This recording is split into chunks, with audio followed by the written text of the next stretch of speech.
For what seemed like forever, James lay in shock, staring up at the gaping hole in the ceiling. Chunks of debris and dust were scattered about on the floor of the dark room. The roof here must have rotted enough for him to be able to fall right through it. Even after surviving the impressive fall, the pain in his back was the furthest thing from James's mind. The pyramid monster hadn't followed him, meaning he was safe for a little while longer. Using the steel pipe as a makeshift cane, James stood up and surveyed the room. He was in the special treatment unit on what appeared to be the 3rd floor. Several doors were lined up on the wall, each leading to a small isolation room for the severely mentally ill patients. James couldn't help but laugh at the irony. The action sent a stab of pain through his back. Making his way carefully through the hallway, James quietly peeked into room SO3. Maria was out like a light. Now the pyramid monster was wandering around. He worried even more for her safety. But even if she were able to continue on in her bad state, what would they do if they were to encounter the creature? It would be even more dangerous for her. Leaving the sleeping Maria behind, James stepped away from the room and headed towards the stairs. He hadn't yet explored the basement. It would have been far easier to get to the basement if he were able to use the elevator. Unfortunately, the one he was able to find was out of order, leaving no choice but to find another way. James came across a fire door that led to an emergency staircase, but it was locked tight. They must keep a key around here somewhere. Maybe somewhere in the offices? With his body still sore from the earlier fall, he continued to the 1st floor. A small figure caught his eye. Skirt fluttering, the figure darted across the ward. It was Laura, and she was trying to escape again. James ran to the hallway where she had fled, but the girl was gone. The corridor directly ahead led to a dead end, and with the fire door and the elevator both out of service, she had been hiding close by. Sneaking into the first room in the hall, room C2, he quickly spotted her. "You can quit hiding now. Come on out." Giggling merrily, the girl's face peeked out from under the bed. "Uh-oh, you found me. You're not going to tag me now, are you?" Had Laura been running all this time because she thought they were playing tag? Here he was on a desperate search, while this girl treated it like a game. James was running out of energy. "Please, Laura, don't run away anymore." "Huh? How do you know my name?" "Eddie told me."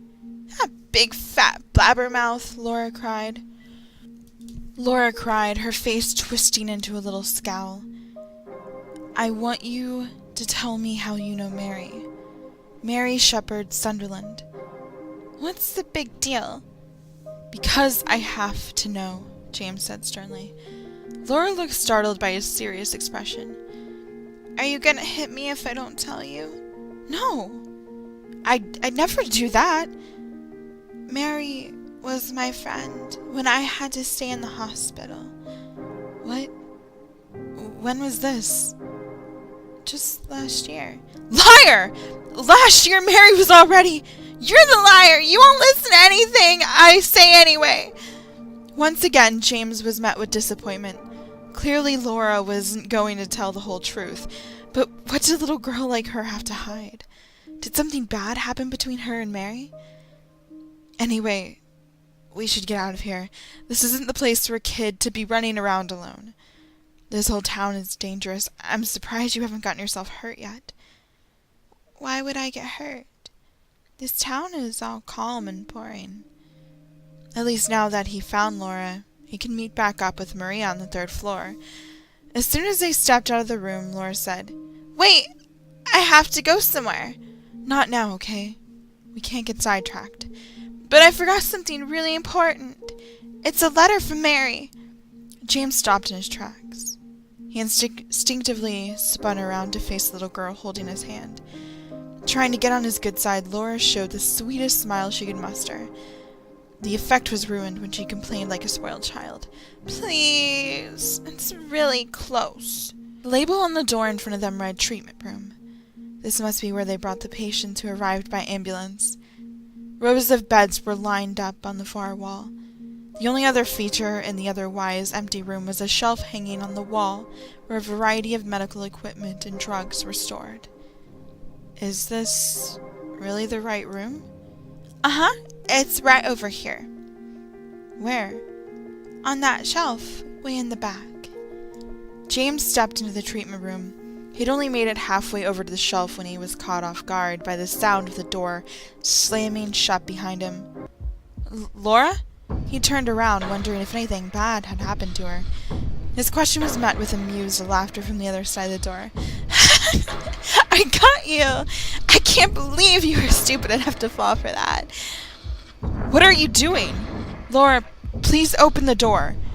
James ran to the door and tugged at the knob, but somehow she had managed to lock it from the outside.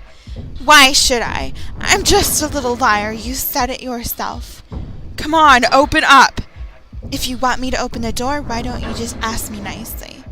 Listen, Laura, I'm not kidding around. You're not safe out there. There could be monsters. Please you can't just wander around by yourself. You don't want to ask nicely? You're sure? I guess I won't open the door then.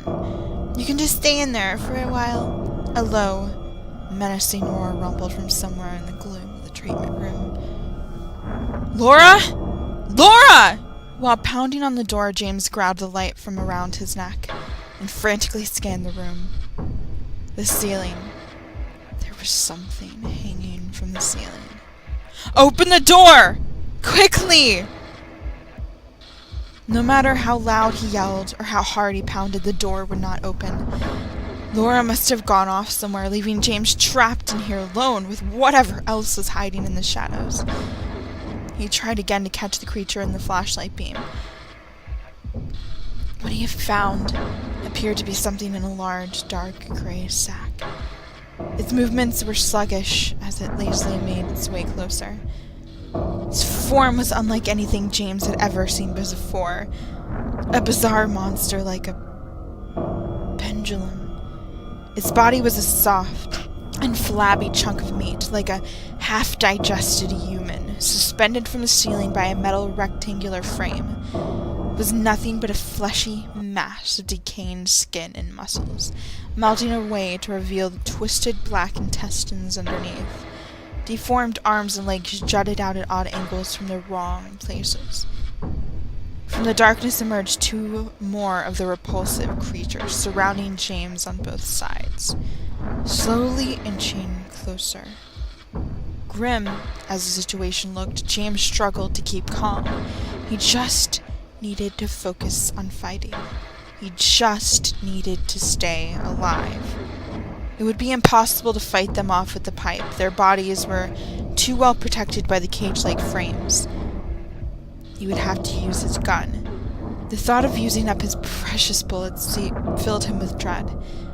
He really should be saving them in case Pyramid Head appeared again.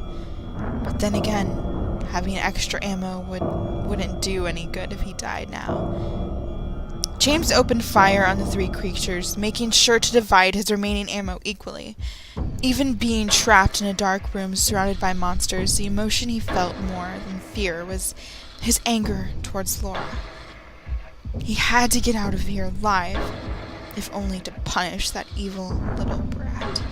Driven by his immature rage, James's carefully aimed and controlled gunshots turned to wild and almost random firing. Die, you fucking piece of shit monsters! As the bullets pierced the ugly lumps of meat, spurts of blood scattered through the air and splattered across James's face. He looked like a demon. All his rage and excitement along with the smell of blood swirled together, and he began to feel dizzy. James? It was the cold whisper of a female voice. It was so soft that it seemed to be coming from inside his head. James. His consciousness blurred and faded into darkness.